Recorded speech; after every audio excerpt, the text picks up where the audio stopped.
Hey, yo, what's up, YouTube, man? It's your boy, Action Jackson. And in today's video, I'm going to be talking about the Dallas Cowboys roster needs post the draft, man. Every single time that we talk about this team, there's always a big position that we talk about coming into free agency or just coming out of the draft, going into camp. We always talk about a position that needs to be looked at. You just think about the years in which I've been talking about it on my channel. 2021, I was like, man, we're going to need, another defensive tackle. We're going to need another tight end, if we want to add to our weaponry. We didn't do that. That's what ended up failing us. We didn't have another nose tackle that can help us stop the run. Or then when you look at it in 2022, we gave away Amari Cooper for nothing. We said, hey, man, we need another wide receiver. We never got that figured out, and that's why our season ended the way it did in Santa Clara. And then you look at it the year after that in 2023, we said, man, we're going to need some linebackers on this room. We're Leighton Vander Esch neck injury away from our linebacker room being nothing. DeMarvin Overshown gets hurt, and we had nothing at the linebacker room, and now that we suffered that year because we didn't have a linebacker. So I'm talking about the positions of need, like wide receiver, corner, running back, nose tackle, and then going to talk about what players I have in mind, what we need to do to go get them, things of that nature. So before we hop into the video, I would appreciate if you guys would like the video, subscribe if you're new, comment and share my video with anyone who you think will enjoy my content.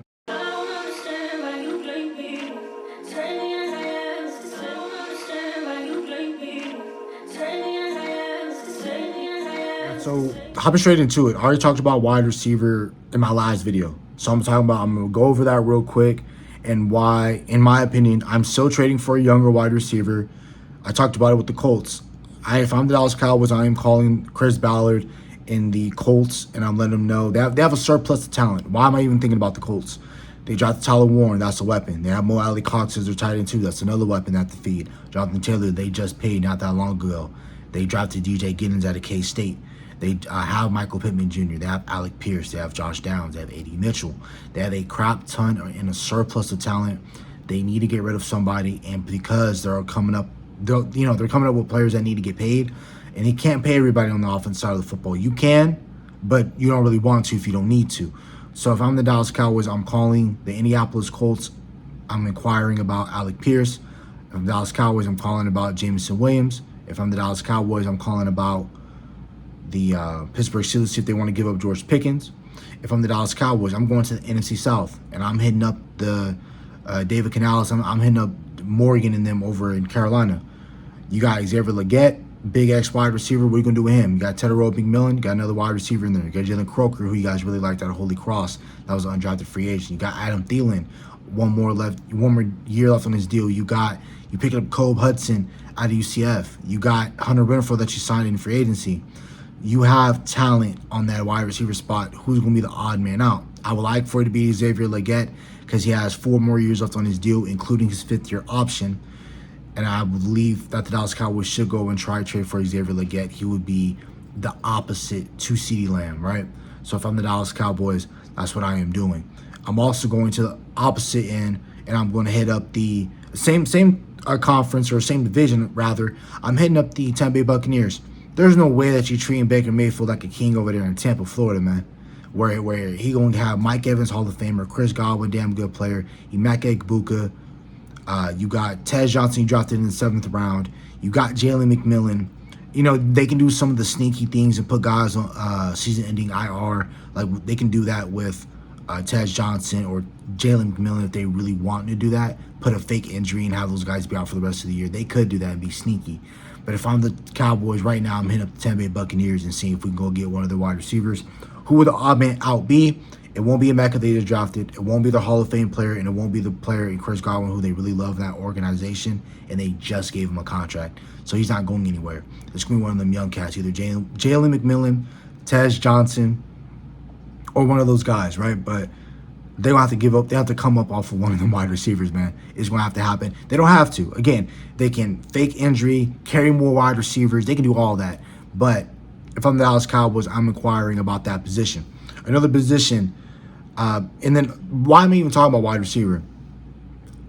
As long as the Dallas Cowboys know and understand that they have to get better than Jalen Tolbert as a wide receiver 2 and Jonathan Mingo as a wide receiver 3, that's fine. But I'm also trading for one of those young guys I just said, whether it's Alec Pierce, Jalen McMillan or Xavier Legette or Jamison Williams or DJ Moore. That was another one that's being brought up because the Bears got Rome Odunze, Luther Burton, who I feel was a steal in the second round, and then they got Rome Odunze, DJ Moore, the guys I just named, and they just drafted Colston Loveland in the first round. There's not enough footballs to go around, and DJ Moore was very visibly frustrated by not getting targets. And also, I talked about DJ Moore on this channel in 2022 when he was a Panther, before he was involved in that trade. I wanted to trade for DJ Moore on our run to the playoffs. We had to go play Santa Clara, whatever, the Niners. Don't like that team anyway. I don't even like speaking their name. But I wanted to trade for DJ Moore then because I felt like he could have helped us at that time instead of trying to get T.Y. Hilton, who was about to retire. But woulda, coulda, shoulda didn't happen. So I'm still going to trade for one of those players. But I'm also looking in the free agency market. I'm thinking about Keenan Allen. I know his market value on Spotrac says $11 million. Maybe. But, before camp, he's not going to get a whole bunch of money. Amari Cooper is going to be the backup option. I would love Amari Cooper back in this building alongside trading for a young player. I don't just want to bring in Amari Cooper and be like, okay, we cool, let's go play ball. No, we're still going to play ball, but let's go trade for somebody else along with Amari Cooper to make our wide receiver room even stronger because we know what goes on with Amari Cooper. He gets hurt in the most inopportune times. He's not available all the time. He disappears in the games. That's fine. You can do that when you have CeeDee Lamb and you have a damn good wide receiver too with the addition of Amari Cooper. Because Amari Cooper, he wanted to be on that BS. Okay, get up out of here. You're going to sit on the bench. Jonathan Mingo, Jalen Solberg will step up. Tyler Boyd, I really like him in the slot. Played in the Super Bowl. Played with the Cincinnati Bengals on their way to the Super Bowl. He knows his role. He knows to be that slot merchant and what you need him to be in the slot. So he can be a great slot player for you, in my opinion. Allen Robinson, talked about him a ton on this channel. He can be like a wide receiver 5 or 6 if you don't care for Jalen Brooks. But I don't even know why I'm talking about that position because I felt that Dallas Cowboys really like Trayshawn Holden, undrafted free agent out of Oregon. So I think they're going to try to get him in because he has a sponsor with the wide receiver coach, Junior Adams. Next position I am looking at is cornerback room. I love Savon Rivell Jr. He was a steal the third round for me. I was shocked that he didn't go to the 49ers, the pick before us, but the 49ers are going to go on the experiment route and going to try out Nick Martin, who I had ranked who I had going in the 6th round. But Savon Rivell for me is going to be a damn good corner. Talked about his story a million times. That's a player who loves football, and that's the theme of this draft. Everyone in here loves football. You don't have to question their leadership, their character, or their football-loving ability. DaRon Bland, I feel like he's going to be fine. I feel like he's going to have a bounce-back year. But outside of those two, how do you really feel confident in your cornerback room? Yes, we've seen flashes of Israel Mukuamu, who's going to be a Swiss Army, he'll be armor knife type of player for you, but is he going to get a legitimized role? I don't know. What about Kaiir Elam? I like Kaiir Elam. I like him as my wide receiver, my cornerback 1 or 2, maybe in a pinch, but I love him as my cornerback 4 as depth piece. Same goes with Kalen Carson. I'm not overly sold with this cornerback room. We got to figure out what's going on with Trayvon Diggs. Are we going to try to get rid of him to extend DaRon Bland? What are we going to do with the cornerback room right now? That's still the major question, in my opinion. You brought in Stephon Gilmore on that Tuesday, the week of the draft. You brought him in 2 days before the draft. You brought him in for a cup of coffee. You brought him in to see how he's doing and how is he mentally and physically. Does he still want to play football? He said yes, he still wants to play football. If I'm the Dallas Cowboys, I'm hitting up Stephon Gilmore and I'm bringing him in on a 1-year deal, see what he can come in and do for this team for 1 year. We saw what he was able to do, at 32, 33 years old when we brought him in from the Indianapolis Colts. He was able to lock down DK Metcalf and hold on, play really great coverage versus those big physical wide receivers. He was able to do his thing versus A.J. Brown. So if I'm the Dallas Cowboys, I am bringing back Stephon Gilmore.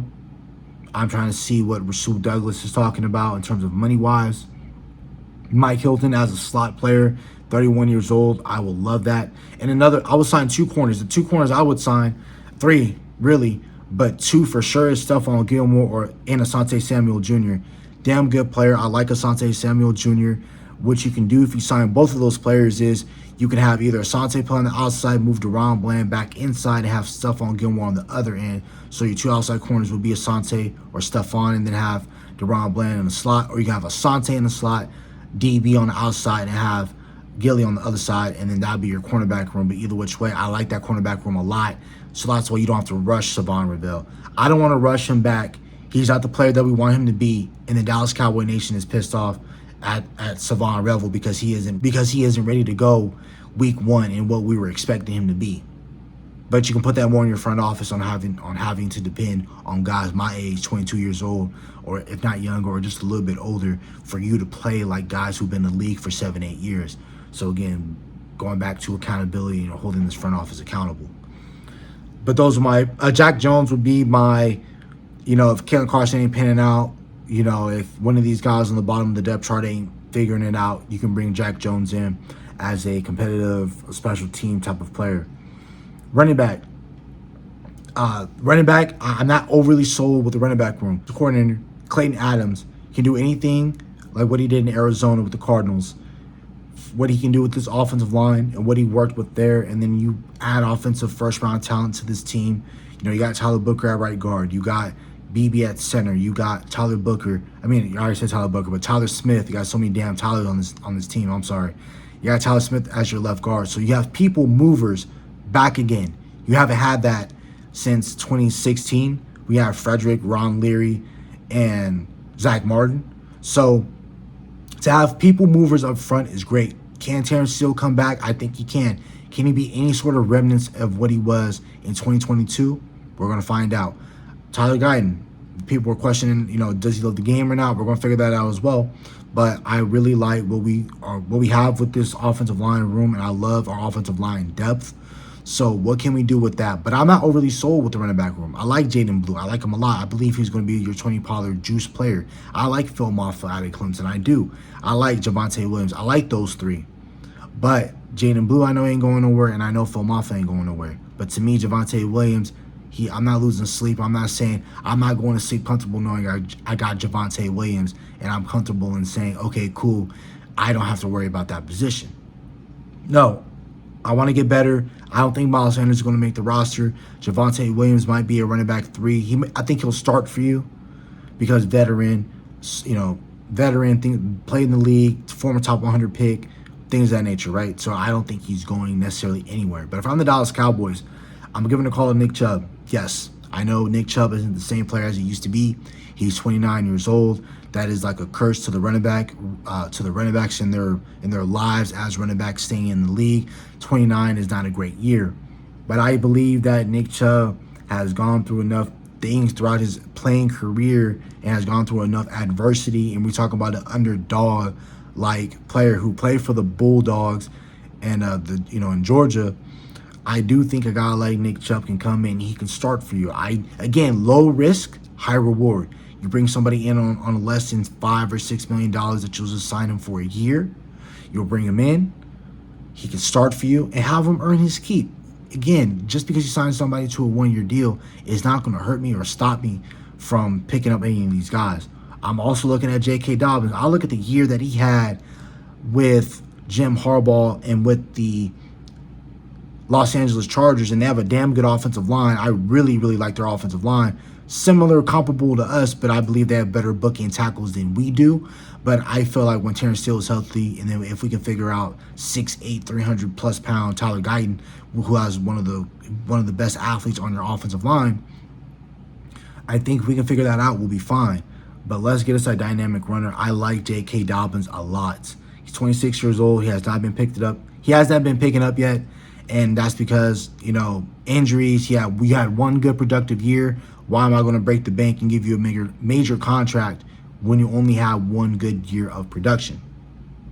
Another running back, if you want to get cheap and you want to find your Javonte Williams replacement, maybe you want another vet in the room, I love Cam Akers. I really like Cam Akers, 25 years old, still really young. Yes, I know he's dealt with a ton of injuries from when he was with the Rams. When he was with the, what team was he on after the Rams? He's been to a bunch of teams. I know he's been with Minnesota. I know he's been with Houston. I know he's been a bunch of different places, but I really like Cam Akers a lot. I still do think he has enough elusivity in his body to play the running back position. I really do like Cam Akers a lot. And then nose tackle is a position I'm looking at. I don't know too many nose tackles that could be potentially available to you that I would rather trade for than sign them off the defensive tackle market. And right now, I think the best nose tackle for you that's available that you can sign is Raekwon Davis from the Indianapolis Colts, formerly drafted from Alabama to the Miami Dolphins. He was drafted in that 2020 draft class. That is somebody I'm possibly thinking about. Maybe a John Jenkins, formerly from the Las Vegas Raiders. Maybe a Maurice Hurst, I would like. Jordan Phillips, I don't know if the Dallas Cowboys want to kick the tires on him. I don't know if they want to bring him back. So I'm not really going to be too sold or even really talk about Jordan Phillips too much on this team, especially the crappy way that he played when he was here. So I don't even know why I brought up his name. But that's somebody that I'm thinking about in terms of when it comes to defensive line play and who I want to bring in as a nose tackle potential. You can possibly bring back Linval Joseph, but he's not a player that I would want to even start. But in a rotation, I do like him a lot. You know, maybe Brent Urban, if you want to bring him back. He was formerly with his team in 2021. So I'm looking at some of these positions. The Dallas Cowboys are not done in free agency. They still need to get better, in my opinion.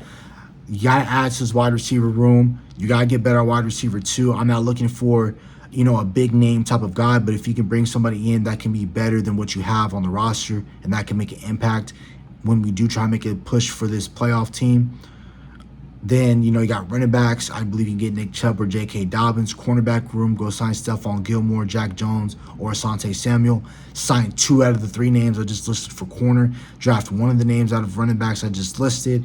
Get 2 wide receivers. Nose tackle, we got to figure that out.